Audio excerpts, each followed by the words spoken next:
Bonjour tout le monde, bienvenue dans ce live dédié à la poursuite des études après le bac dans le cadre du printemps de l'orientation. Pour me présenter rapidement, moi c'est Oriane et je travaille pour l'association Article 1. Je suis en charge de deux programmes, Inspire et Mentorat vers le sup, et j'aurai l'occasion d'y revenir un peu plus tard, donc j'en dis pas plus pour l'instant. Ce live, il est dans le cadre du printemps de l'orientation. En fait, le printemps de l'orientation, donc organisé par le ministère de l'Éducation nationale et l'ONICEP, il a pour vocation d'aider les jeunes et d'aider plus spécifiquement les secondes et terminales à préparer leur choix d'orientation. Il se déroule du 20 au 22 mars dans toute la France, donc jusqu'à demain, et pendant cette période, il y a plusieurs activités, plusieurs événements qui sont organisés. Je vois qu'on est 19, c'est super. Et du coup, dans ce cadre-là, article 1, quel rapport? C'est en fait, on fait des lives, on fait plusieurs activités différentes, on propose des événements à destination des profs, des parents et des élèves, des lycéens. Donc, pour vous expliquer un peu ce qu'est article 1, c'est une association d'égalité des chances qui a pour objectif d'aider les jeunes dans la réussite de leurs études jusqu'à leur rentrée dans le monde professionnel. Et le programme Inspire, comme j'ai dit, qui est donc un de mes programmes, lui, il est labellisé par le ministère de l'Enseignement supérieur et il a pour objectif de contribuer à une orientation post-bac qui se veut être plus juste, plus confiante, plus adaptée au potentiel de chaque jeune et à ses aspirations. Donc on l'aide à travers des ateliers dans les lycées à faire des choix d'orientation, à imaginer, visualiser les études supérieures, etc. La thématique du jour, comme je l'ai dit, c'est la poursuite des études après le bac. Et l'objectif aujourd'hui, ça va être de vous permettre d'identifier les formations possibles après un bac pro et aussi de voir les différences de fonctionnement entre le lycée et la terminale et les études post-bac, etc. Pour ça, du coup, deux témoignages aujourd'hui. On va accueillir Charlie et Enzo. On les remercie parce que du coup, ce sont des étudiants bénévoles qui viennent témoigner de leur parcours aujourd'hui en live, rien que pour vous. Et on va commencer avec Charlie, qui est actuellement en service civique chez Article 1, donc dans notre association, et du coup qui a fait un bac pro et un BUT. J'en dis pas plus, je la laisserai s'exprimer. Et ensuite, on aura Enzo, qui lui, du coup, est en première année de BTS, négociation et digitalisation de la relation client, si je dis pas de bêtises. Pareil, je le laisserai me corriger et en raconter un peu plus sur sa vie. Vous avez un espace commentaire, donc pour poser vos questions, mettre des commentaires, voilà, n'hésitez pas à poser des questions, on y répondra au fur et à mesure, surtout en fin de live. Donc voilà, je vais commencer, donc je vais accueillir Charlie. Hop. Charlie. Normalement, c'est invité. Tu es invité. Voilà.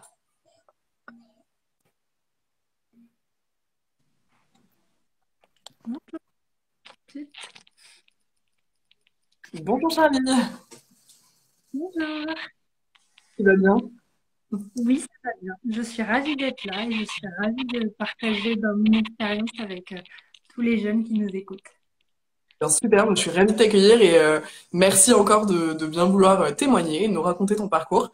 Et je suis hyper curieuse de l'entendre aussi parce que je ne l'ai jamais entendu du coup.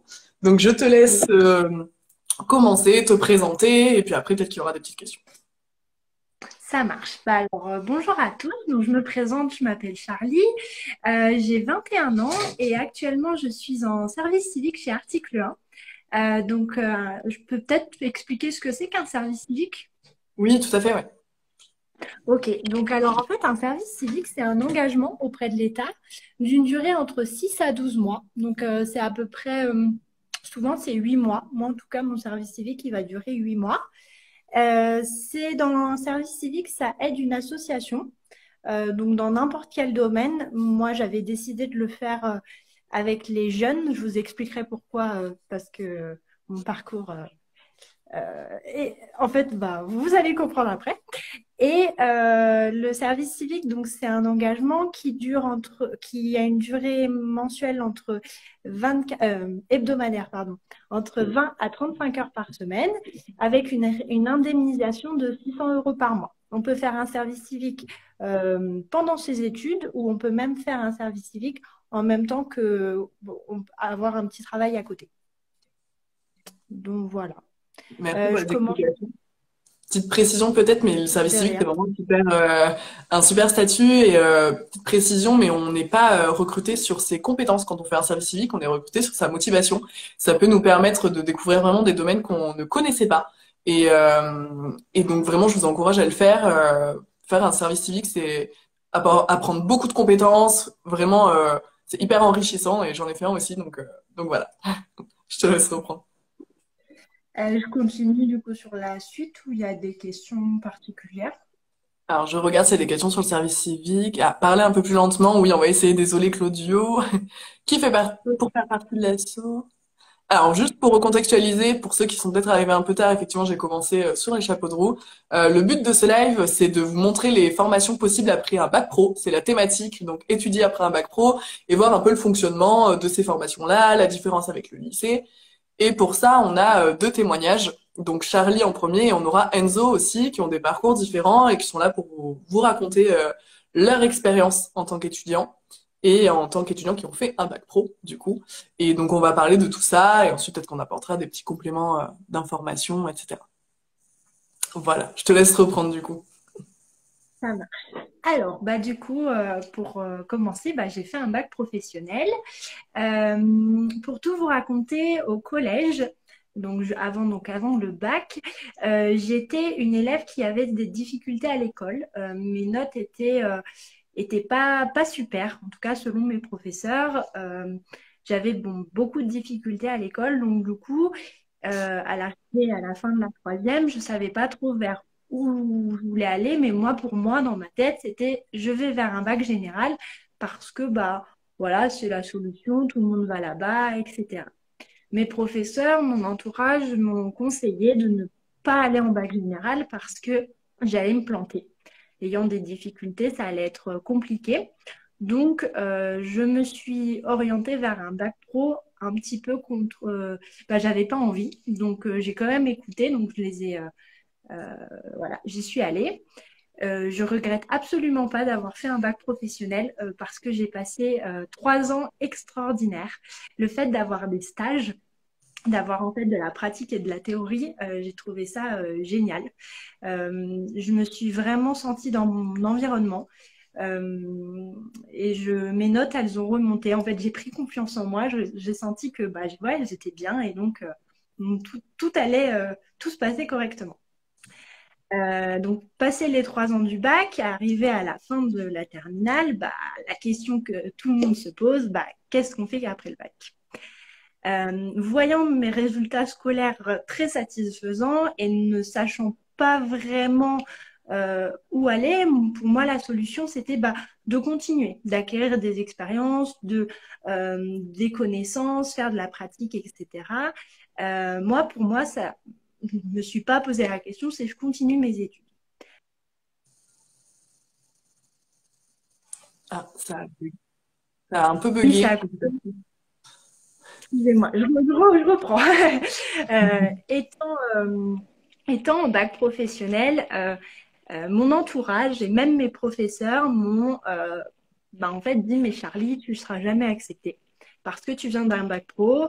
Moi, j'avais comme idée, c'était de partir en BTS ou de partir du coup en BUT. Je voulais pas aller à la fac parce que je savais que la fac, ça serait trop compliqué. Donc la fac, les licences, etc. C'était pas une solution que j'envisageais. Donc j'envisageais plus BTS ou BUT. Mais tout le monde autour de moi m'ont tous dit, mais non, c'est pas une bonne idée. Il y a quelques personnes quand même qui m'ont dit, vas-y, tente, t'as raison, machin. Mais la plupart des gens m'ont un petit peu bah, démoralisée. Mais moi, j'ai continué à y croire. Je me suis dit, bah, ça tenterait. Faut demander, hein, c'est Parcoursup, c'est des vœux. Voilà, je vais faire mon dossier et puis, ben, on verra, hein. Si ça passe, bah, tant mieux. Si ça casse, bah, tant pis. Et j'ai eu de la chance. Je crois que j'ai eu une bonne étoile. Et bah, j'ai été prise. Donc, j'ai été prise en BUT carrière sociale. À l'époque, parce que du coup, il y a eu des réformes, des choses comme ça s'appelait un DUT. Donc, en fait, je le faisais en 2 ans. Maintenant, ça se fait en 3 ans. Parce qu'en fait, à la suite d'un DUT, on pouvait faire une licence professionnelle et du coup, on avait un bac plus 3. Maintenant, ils ont regroupé pour en fait faire pour éviter les démarches administratives, etc. Alors moi j'ai voulu faire DUT ou BUT parce que je voulais rester dans le même cadre scolaire que le lycée. Je voulais qu'il y ait de l'accompagnement, de l'encadrement. Je ne voulais pas être livrée à moi-même parce que ayant des difficultés, je trouvais ça je me serais perdue en fait. J'aurais très vite baissé les bras et même si je suis quelqu'un qui baisse pas les bras dès le premier, on va dire, mur, ça aurait été compliqué. Ah, ouais. Excusez-moi, j'ai des notifications qui apparaissent devant. Et le DUT était bien parce qu'il y avait en fait des stages que je pouvais réaliser au cours de mon année et vraiment un encadrement avec les professeurs. C'est des petites classes, en fait on était 30.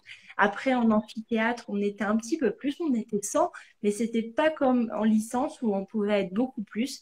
Et vraiment, en fait, je sais pas trop comment l'expliquer, mais je me suis vraiment sentie comme au lycée, mais en études supérieures et vraiment, moi, j'ai apprécié. Je vous cache pas que ça n'a pas été facile parce que bah, il y a plus de travail. Il y a un truc qu'on n'apprend pas au lycée, c'est la prise de notes. Euh, En études supérieures, la prise de notes, elle est primordiale. Donc là, il faut se mettre dans le bain, faut travailler. On s'entraide entre amis, entre copains. Moi, j'ai pas hésité toujours à demander de l'aide. Est-ce que tu peux me passer ton cours? Je t'aiderai pour autre chose. Même aux professeurs, leur demander, bah, est-ce que vous pouvez me réexpliquer ça? J'ai toujours demandé de l'aide parce que bah, moi-même, j'en avais besoin et je trouve que c'est important. Donc voilà. À la fin de mon DUT, j'ai fait en fait ce qui s'appelle une passerelle. Donc en fait, je suis arrivée en troisième année de licence. Donc une passerelle, ça permet en fait de passer d'une formation à une autre sans refaire les années précédentes. Comme j'avais déjà un bac+2, bah moi en fait j'ai voulu du coup aller en troisième année pour éviter de refaire la 1 et la 2 de licence. J'espère que c'est clair, sinon posez-moi des questions et on y reviendra plus tard. Et j'ai demandé, en fait, pour faire une licence administration économique et sociale, parce que je voulais voir, en fait, tout ce qui était les métiers administratifs. Moi, j'avais plus vu tout ce qui était social, animation, etc. Je voulais plutôt voir de l'autre côté, finalement. Donc, faire de la RH, ressources humaines, etc.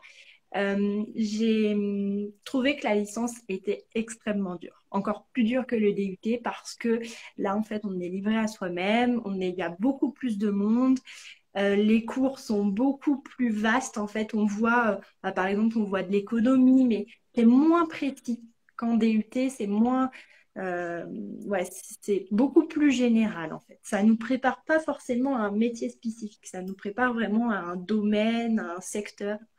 Donc, j'ai moins aimé. En plus, bah, euh, pour moi, je trouvais ça beaucoup plus dur, la charge de travail. Bah, en tout cas, j'ai eu beaucoup plus de difficultés à obtenir ma licence qu'à obtenir mon DUT. Pareil, j'ai demandé à des amis de m'aider. En fait, on s'entraidait tout le temps. J'ai pas hésité toujours en fait à demander de l'aide et je pense que ça, c'est quelque chose, c'est un message que je voudrais faire passer parce que on peut avoir des difficultés on n'est pas tous pareils, on n'est pas tous égaux et donc bah, ceux qui ont des difficultés, faut pas hésiter à les aider et ceux qui en ont, bah, faut pas hésiter à demander de l'aide. C'est voilà, je pense que c'est donnant. Donc la licence, j'ai aussi eu de la chance de faire un stage pendant ma licence, donc ça j'ai trouvé ça super chouette parce que bah, étant d'un bac professionnel, de faire en fait des stages, je trouve ça hyper important de rester en fait dans cette vision du monde professionnel. C'est important.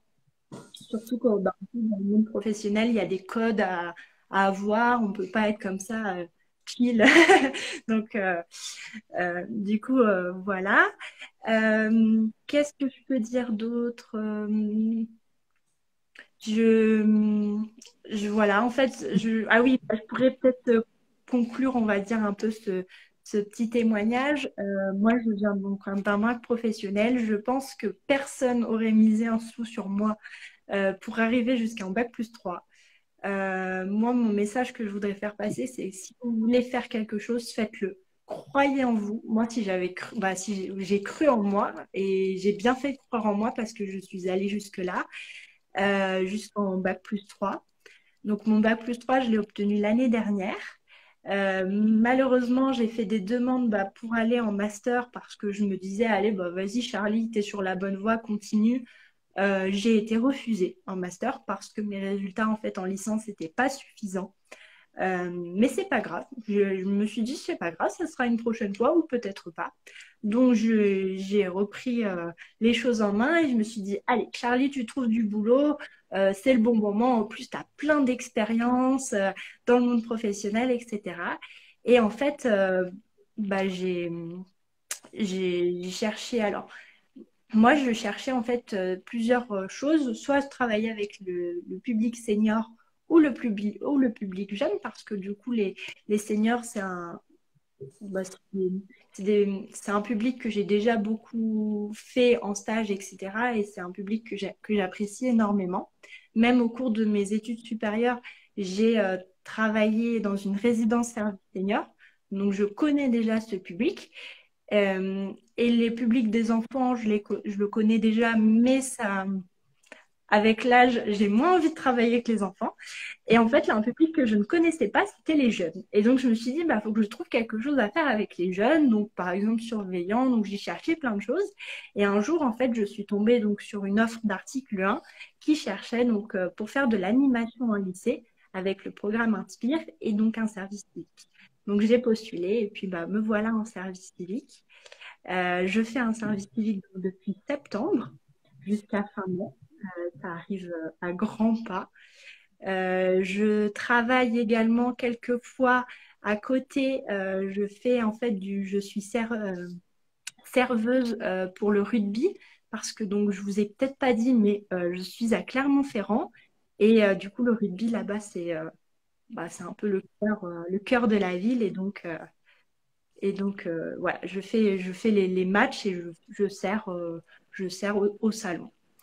À la fin de mon service civique, j'envisage, je me suis rendu compte qu'avec Article 1, le fait de faire de l'animation, tout ce qu'en fait Article 1 a pu m'apporter en compétences, je me suis rendu compte qu'en fait l'animation, c'était quelque chose qui me faisait vibrer. J'adore animer, j'adore m'occuper d'un groupe de personnes.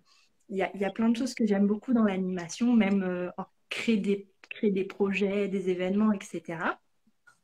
Et je me suis du coup rendu compte qu'il fallait que que je continue là-dedans. Et donc j'envisage à la rentrée prochaine de passer donc, mon DGEPS, donc c'est un diplôme pour devenir animateur, animatrice.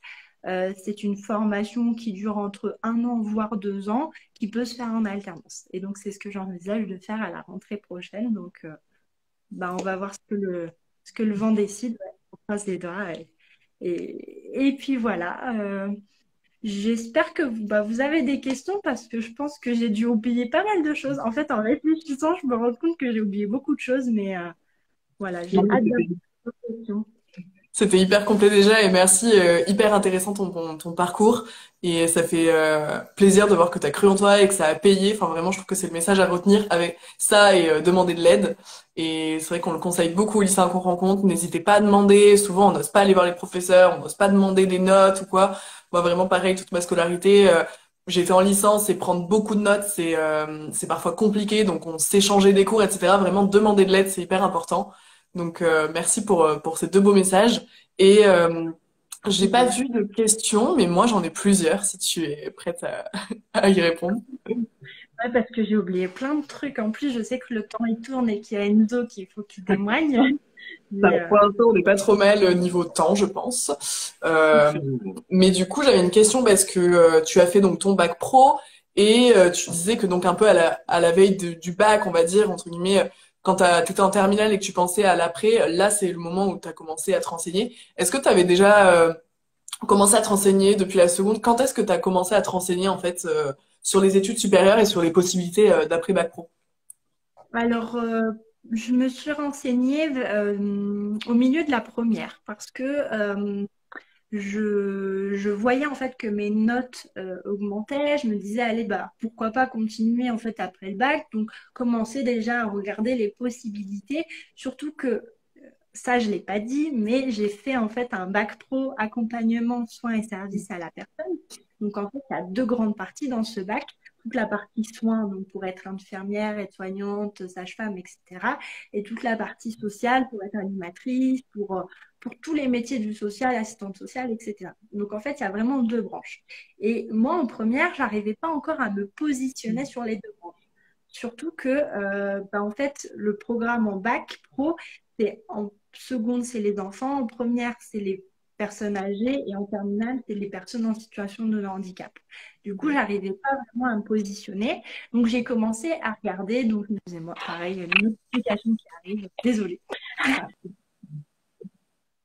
C'est pas grave. Et donc, j'ai fait mes recherches via l'ONICEP. Je me suis renseignée auprès des professeurs parce que même si tout le monde me disait qu'il fallait pas continuer parce que en bac, on ne continue pas, etc., il y a quand même ils nous conseillent quand même de faire certaines choses. Par exemple, l'école d'infirmière, école d'aide-soignante, voilà, il y avait plein de possibilités. Et en fait, c'est vraiment en terminale où j'ai fait un stage en fait dans un centre social où là j'ai fait de l'animation, de la gestion de projet. J'ai vraiment plus du tout été vraiment dans tout le côté soins que je me suis dit c'est là-dedans en fait que je veux travailler. Donc tout ce qui était soins, je n'en suis plus du tout occupée. J'ai en fait enlevé parce que je me suis dit moi je me vois pas travailler longtemps en fait dans le soin. C'est quelque chose que j'aime, mais à la longue, voilà. En tout cas, c'était mon ressenti.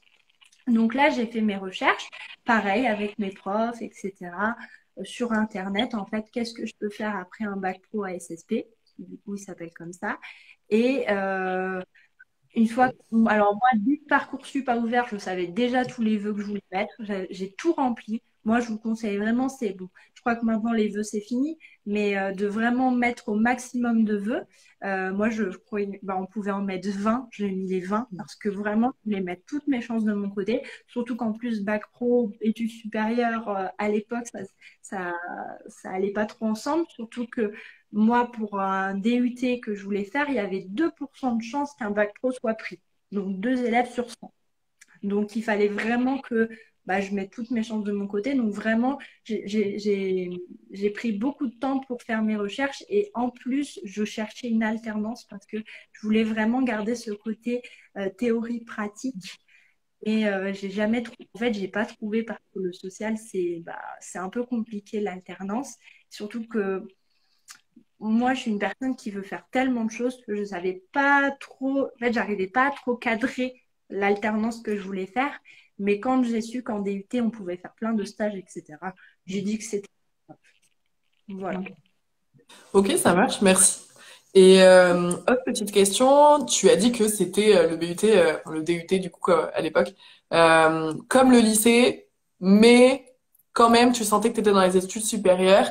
Est-ce que tu arrives à identifier un peu les différences? Pourquoi l'accompagnement est très similaire au lycée, mais on se sent quand même en études supérieures? Qu'est-ce qui change dans l'accompagnement, dans la formation? Ce qui change, c'est qu'on a des cours en amphithéâtre. Donc, on a des cours où on est beaucoup plus, on est 100, c'est impressionnant. C'est même, du coup, c'est des grandes, grandes salles avec un professeur en plein milieu. Et non, c'était sympa. Ce qui change aussi, c'est la prise de notes. J'en ai déjà parlé, mais ça, vraiment, c'est hyper flagrant du lycée aux études supérieures, parce qu'au lycée, on nous dicte tout, presque. Et là, en fait, on ne nous dicte plus rien. Des fois, on nous donne des feuilles, mais c'est juste le sommaire. Et après, c'est débrouillez-vous. Mais j'ai quand même senti que si, en fait, par rapport à la licence, ils répétaient peu. Que là, en DUT, si on avait besoin de demander de répéter, vraiment, ils prenaient le temps. Ok. Euh, je sais vraiment pas trop comment expliquer, mais j'ai vraiment, en fait, oui, le DUT et le lycée, pour moi, c'est vraiment très similaire, à part que, effectivement, on est plus grand, on est majeur, on est en études supérieures, on a notre chez-soi ou pas. Moi, dans mes études supérieures, je vous l'ai même pas dit, mais je les ai fait en Normandie, au Havre, et j'avais mon appart. Donc, j'ai vraiment, en fait, j'étais indépendante finalement, autonome, qu'au lycée. Alors, au lycée, c'était un peu particulier pour moi. J'ai fait 2 ans chez mes parents. La dernière année de terminale, je l'ai fait en internat. Parce qu'en fait, mes parents ont déménagé. Ils sont partis de la région où j'étais. Et moi, j'ai voulu rester parce qu'en fait, j'ai voulu terminer mon bac. Moi, mon but, c'était d'avoir mon bac. Si je les suivais, je pouvais pas en fait refaire le même bac. Il fallait que je parte en général. Donc, c'est pour ça, je l'ai fait en internat. Et après, mes parents sont partis, donc ils sont partis dans le sud. Et moi, j'étais dans le nord. Et donc, j'ai voulu continuer en fait mes études dans le nord, plus près de la mer, parce que j'ai été au Havre, parce qu'il y a la mer. Voilà. Ok. C'est un bon argument. Je comprends. Voilà. Si ça vous intéresse d'ailleurs de parler un peu du fait de déménager pour ses études et d'étudier loin de chez soi, etc., il y a le live de demain à 17h, de 17h à 17h45. Donc vous pouvez vous reconnecter demain et ça sera la thématique. Je vois plus de questions, donc écoute, j'en vois pas dans le chat non plus. Je te remercie vraiment pour ton témoignage, hyper intéressant, hyper riche, et je te souhaite vraiment une bonne continuation. Et je suis sûre que ça va marcher des JEPS, c'est comme ça. Et, euh, et voilà, bon courage pour la suite. Merci beaucoup. Bon, c'était avec grand plaisir et j'espère que j'ai pu aider tous les lycéens qui se posaient plein de questions. Je vous remercie en tout cas. Merci à toi. Je te laisse quitter le live. Merci beaucoup. Je suis trop Et bien, nulle. bonne question. C'est pour ça que je te dis de quitter parce que je suis pas sûre de savoir comment on éjecte. Je vais faire la croix. On va voir ce que ça donne. J'ai une croix. Je vais tenter ça. Ah, j'ai une petite question avant que tu partes. Attends. Une question. Hop, elle est partie. Non, tu es là. Quand on est en bac pro spécialité sociale, est-ce qu'on peut passer à une autre spécialité dans le supérieur ou c'est trop compliqué? Est-ce que tu as la réponse? Alors, est-ce que la personne peut préciser un peu sa question ou pas du tout? Parce qu'en fait, alors, moi, j'étais du coup, on va dire, il y avait deux spécialités dans mon bac pro, même si, en fait, il y avait deux environnements, le soin et le social. Mais le social, c'est très large, c'est très vaste. Donc, je pense que tant qu'on est dans le social, on peut demander n'importe quelle filière. Et puis, même si moi, en fait, j'ai commencé mon DUT et je me suis rendu compte que, j'en sais rien, là, je vous invente des trucs, mais si j'avais voulu faire de l'agence, être agent immobilière et demander des études là-dedans, en fait, ça se tente, ça se demande. En fait, on a des compétences, on a tellement de compétences que on peut demander une filière qui n'a rien à voir avec celle qu'on a déjà fait. À l'heure d'aujourd'hui, il y a tellement de reconversions professionnelles que, en fait, tout se tente maintenant. Tu peux être plombier et vouloir après aller être animateur, tu le peux. Vraiment, voilà, faut vraiment tenter. Moi, je dis qui ne tente rien n'a rien.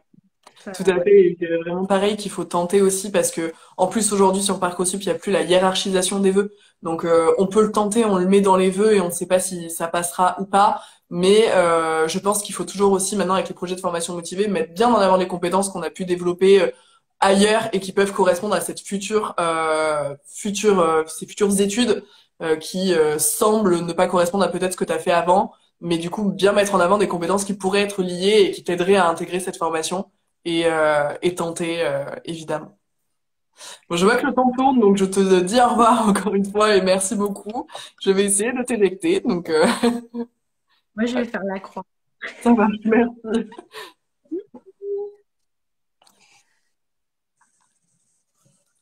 Parfait, je suis de nouveau seule. Et du coup, maintenant, comme je l'avais dit, on va accueillir Enzo, pardon, Enzo, et je vais l'inviter. Hop, ça y est.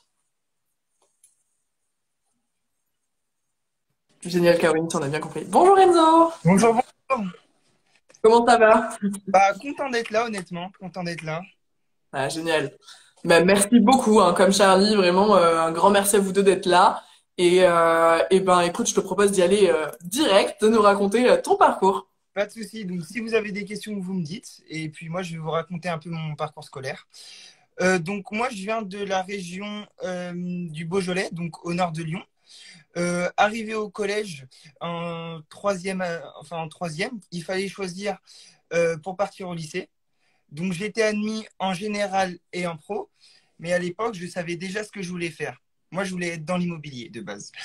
Et du coup, moi, j'ai choisi un bac pro vente, du coup, de mon plein gré, avec les profs qui m'ont pas mal aidé et aussi avec ma conseillère d'orientation, parce que je suis allé voir une conseillère d'orientation, et ben, j'ai choisi ce lycée-là. Donc, c'était pas un lycée de secteur, parce qu'en fait, on a un lycée de secteur où on est affilié pour faire un bac général et on peut choisir aussi d'autres lycées. C'est un peu plus dur, mais c'est un peu pareil. Mais voilà, il y avait de la route en plus. Surtout quand on est jeune, c'est un peu plus difficile. Mais du coup, je me suis engagé en 3 ans dans un lycée professionnel à Villefranche, pour ceux qui connaissent, au nord de Lyon. Et ça s'est très bien passé. Je l'ai eu avec une mention assez bien.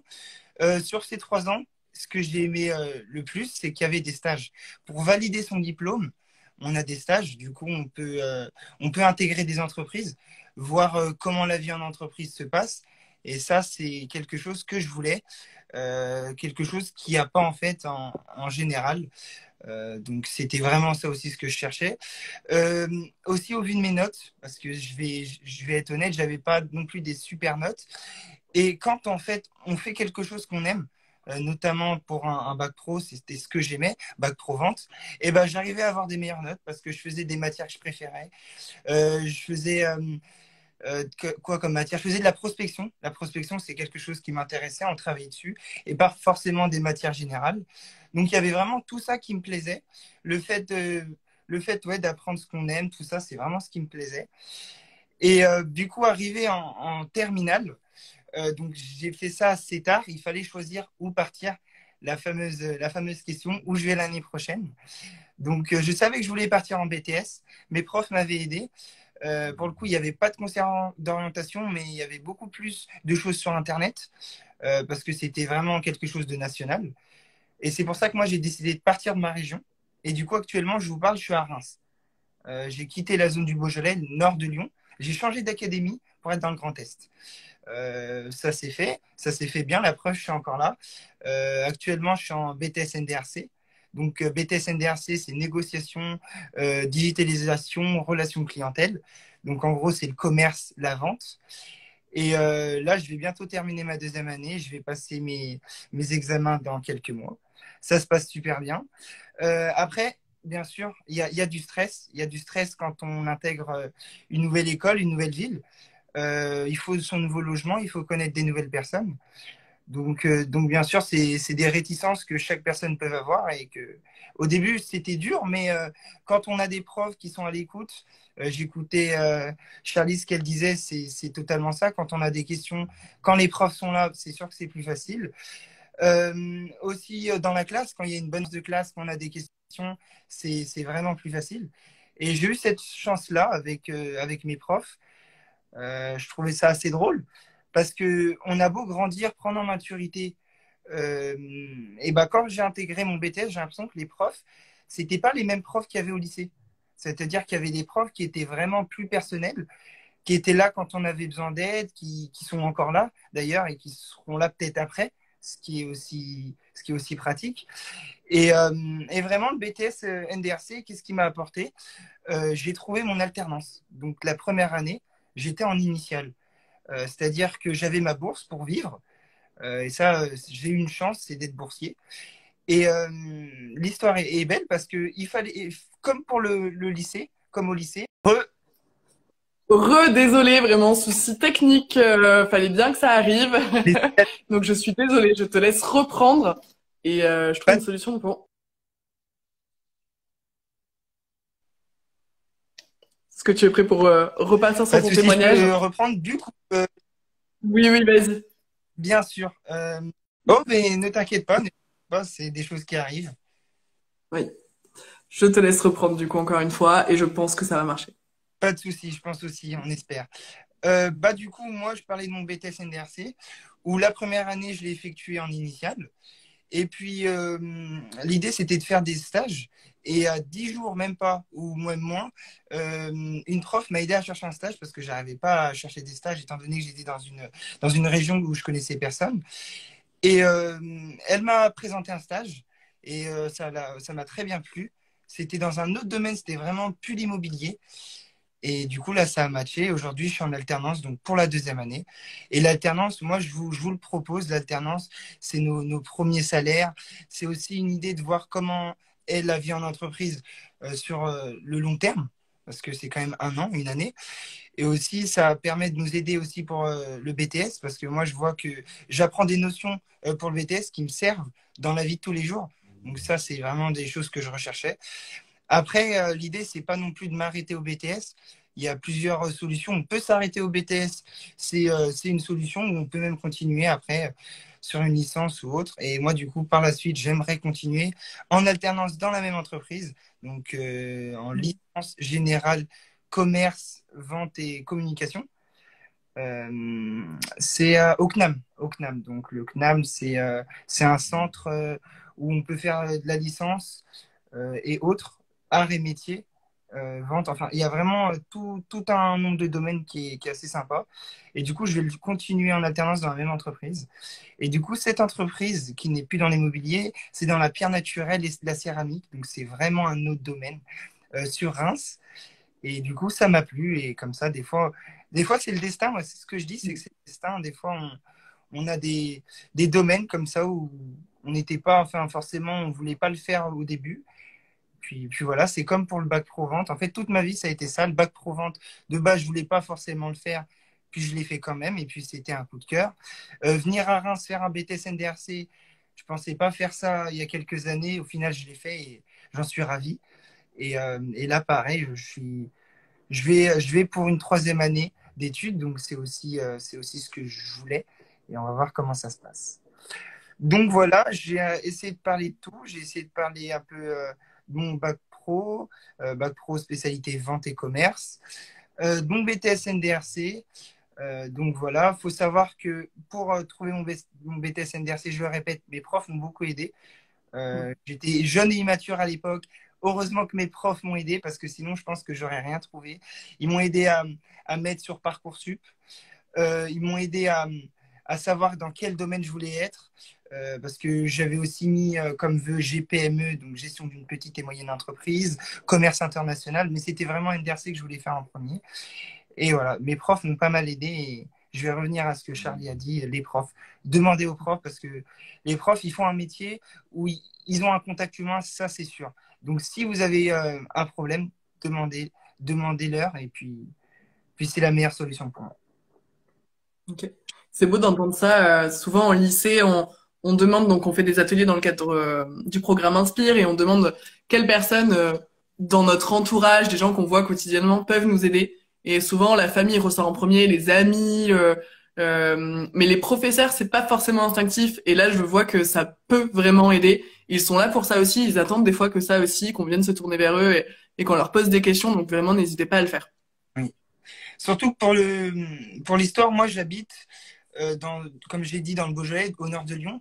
Et là, moi, je suis à Reims, donc il y a environ 4h30 de route. Donc, je sais que si j'ai un problème, c'est les profs, en fait, qui vont m'aider. Si j'ai un problème de dossier, tout ça, je sais que je vais demander aux profs. Et après, on commence à grandir et les profs, je sais pas, il y a un lien qui se crée et ça, j'aime beaucoup. Ouais.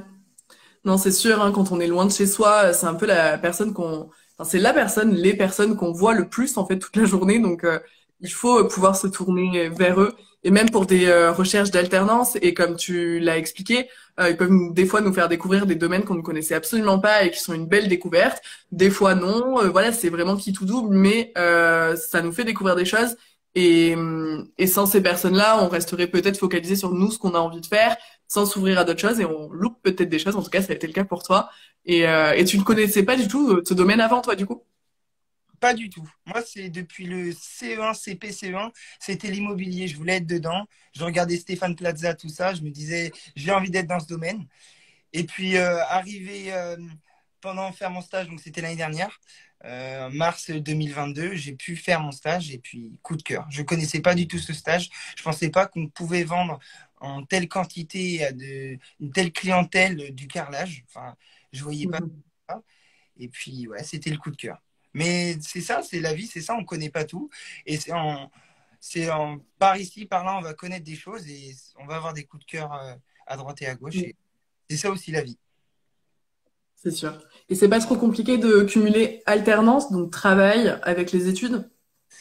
Au début, c'était compliqué. C'était compliqué parce que les cours, ils sont condensés sur 2 jours, lundi, mardi, tandis qu'avant, c'était sur une semaine. Mais honnêtement, ça va parce qu'il y a, enfin, les cours au niveau des cours, d'abord, ils sont assez flexibles. C'est-à-dire que si on n'a pas compris un dossier, on va peut-être passer plus de temps sur ce dossier-là, on va en parler au prof. Tandis que sur l'autre dossier où on va peut-être plus comprendre, on va moins apprendre, moins mettre de temps dessus. Et après, il faut aussi travailler un peu chez soi les soirs, les week-ends un peu.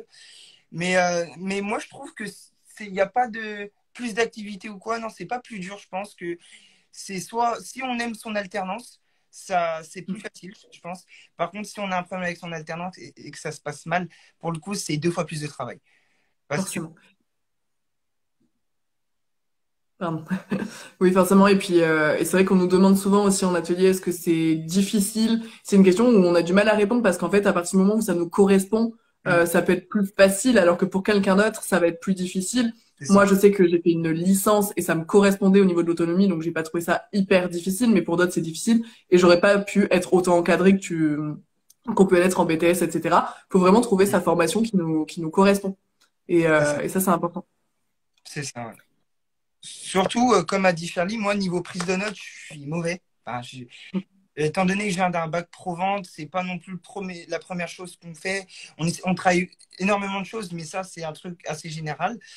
J'en ai eu besoin un petit peu quand même pour mon BTS NDRC, mais après, pour le coup, je sais que je pouvais demander aux collègues, comme elle a dit, et je la sur ce côté-là. Bah, génial. Eh ben, merci beaucoup. Un dernier conseil, le mot de la fin pour les lycéens. Le mot de la fin, c'est une petite phrase. C'est si vous vous posez des questions, si vous stressez, honnêtement, c'est normal. Il faut s'en poser des questions parce que si vous en posez pas, vous pensez que tout est acquis, que j'ai envie de faire ça, et ben malheureusement, il y a des choses qui vont être plus difficiles que d'autres et que c'est la vie. Même si c'est un peu plus dur, ne baissez pas les bras et honnêtement, ne vous arrêtez pas au bac aussi.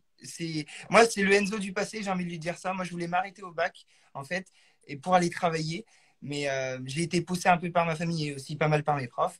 Et au final, bah, je me remercie moi-même, en fait, d'avoir continué. Bah, génial. Eh ben, écoute, merci beaucoup. Merci à Comme toi. Charlie, vraiment, je vous remercie encore d'être venu témoigner et d'avoir ces parcours inspirants. Et je pense que ça en a intéressé plus d'un, j'espère. Donc, merci beaucoup. J'espère aussi. Merci à vous. Bonne soirée. Bonne soirée à toi. Au Et revoir. je vais continuer. Au revoir. Hop, je laisse Enzo se déconnecter. Et pour finir, je vois qu'il y a encore des gens connectés, donc merci. On a eu des petits bugs, on a pris un petit peu de retard. Mais pour finir, juste sur quelques informations, on l'a vu à travers les parcours de Charlie et de Enzo. Il y en a, donc Enzo a fait de l'alternance, il le disait lui, c'est 2 jours par semaine, c'est condensé. Ça peut, je tenais juste à dire voilà, que ça peut être différent. Des fois, c'est une semaine par mois, 2 semaines. Ça peut être différent suivant les formations que l'on fait, donc renseignez-vous sur ça. Et voilà pour les infos sur l'alternance.